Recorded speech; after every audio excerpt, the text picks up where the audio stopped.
KIA जाएगा। और कांग्रेस पूरी आश्वस्त है। महाराष्ट्र में कांग्रेस अच्छा प्रदर्शन करेंगी। सबसे ज़्यादा महाविकास आघाड़ी के सांसद महाराष्ट्र से चुन के जाएंगे। सर्वे में भी महाविकास आघाड़ी जो काफी एज दिख रहा है महाराष्ट्र में, उस बारे में आपको क्या कहना है? बिल्कुल है। मैंने शुरुआत से कह रहा था कि मैं 2 साल से मैं यही कह रहा था कि महाराष्ट्र में कांग्रेस और महाविकास आघाड़ी सबसे ज़्यादा जगह लेंगी। और अभी तो रोज इंक्रीज हो रहा है और लोगों का कॉल अब महाविकास आघाड़ी के और बढ़ते जा रहा है। 4 सीटों पर विवाद था, वो मसला हल हो पाया है? हो जाएगा। अभी कोई बड़ी बात नहीं, समय है उस बात को।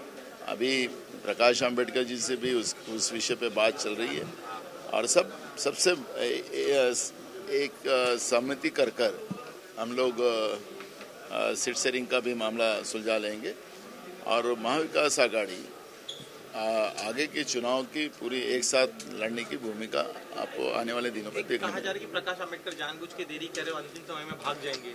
नहीं, अभी ये संशय व्यक्त करने का कोई कारण नहीं है। उन्हें जो पब्लिक इशू का एजेंडा था उनको दिखाया था।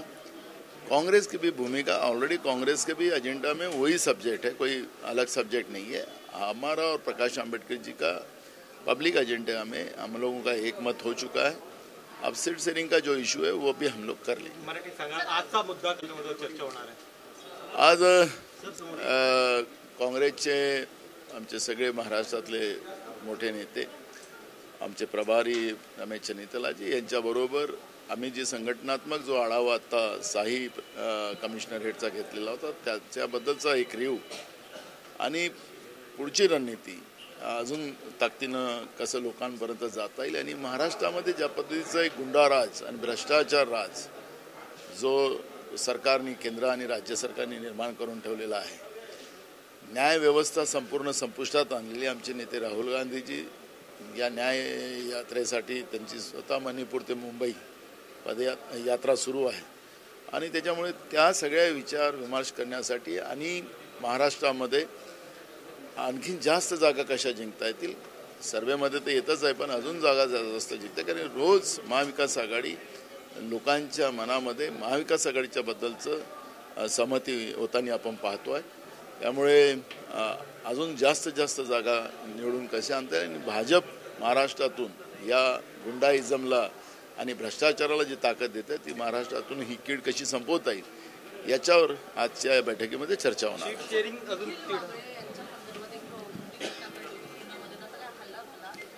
काल आम्ही माननीय महामहिम राज्यपाल महोदयांना या घटनेचं सगळं अवगत केलेलं आहे। ही सरकार असेल तर या राज्यामध्ये पत्रकारही पण सुरक्षित नाही, सामान्य जनता सुरक्षित नाही, कायदा व्यवस्थेचे 3-13 वाजलेले आहेत आणि अशा या परिस्थितीमध्ये माननीय राज्यपाल महोदयांनी तातडीनं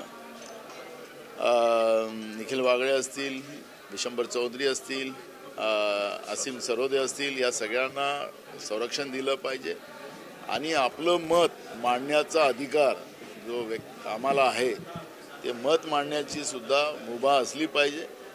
या पद्धतीचं तानाशा आणि हुकुमशाह प्रवृत्ती महाराष्ट्रात अजिबात चालणार नाही आणि तर या सरकारला तातडीनं माननीय राष्ट्रपती महोदयांकडे याची शिफारस केली पाहिजे, नाही तर राष्ट्रपती राजवट लागू केली पाहिजे अशी भूमिका काल आम्ही माननीय राज्यपाल महोदयांकडे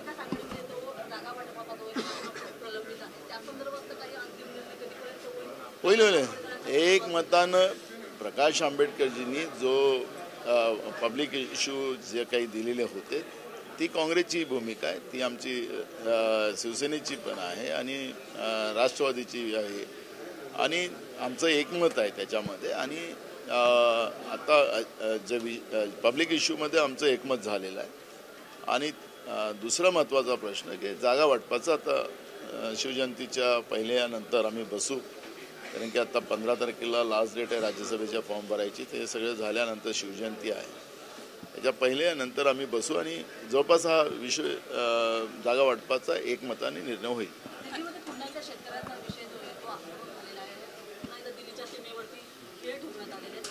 म्हणजे मला एक कळत नाही की या देशामध्ये लोकशाही आहे की हुकुमशाही आहे की तानाशाह।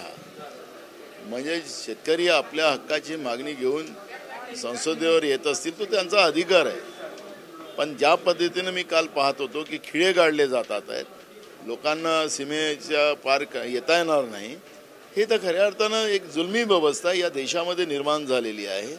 हमसो करोसो कायदा, आम्ही केलेलं पाप हे खरं आहे, अशा पद्धतीचे वातावरण निर्माण करून या देशाच्या अन्नदात्याचा अपमान तर तसंही प्रधानमंत्र्यांनी लोकसभेत केलेला आहे की यांना आंदोलनजीवी म्हटलेलं आहे, त्यांना आतंकवादी म्हटलेलं आहे, त्यांना खालिस्तानी म्हटलेलं आहे. नरेंद्र मोदींनी हे स्टेटमेंट लोकसभेमध्ये केलेलं आहे.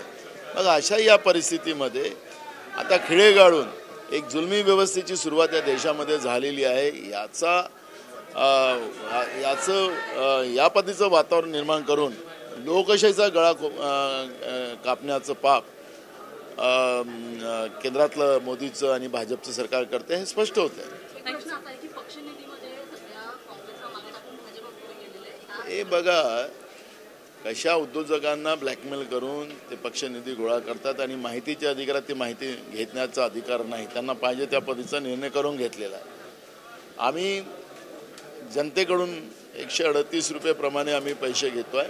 देशातल्या लोक मोठ्या प्रमाणात काँग्रेसला त्या पद्धतीची एक निधी, कारण की काँग्रेसला 138 वर्ष पूर्ण झाली आणि म्हणून आमचे राष्ट्रीय अध्यक्ष मल्लिकार्जुन खरगे साहेबांनी त्या पद्धतीचा एक निर्णय केला आणि लोकांचं आता त्याला मोठ्या प्रमाणात सहकार्य मिळत आहे.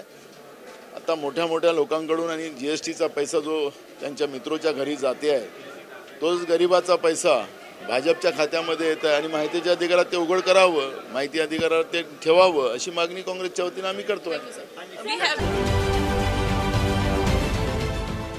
देश विदेशातील प्रत्येक घडामोडींचे लाईव्ह अपडेट मिळवण्यासाठी आता साम टीव्हीच्या सर्व सोशल मीडिया प्लॅटफॉर्मला लाईक, फॉलो आणि सबस्क्राईब करा. तसंच सर्व नोटिफिकेशनसाठी बेल आयकॉन प्रेस करायला विसरू नका.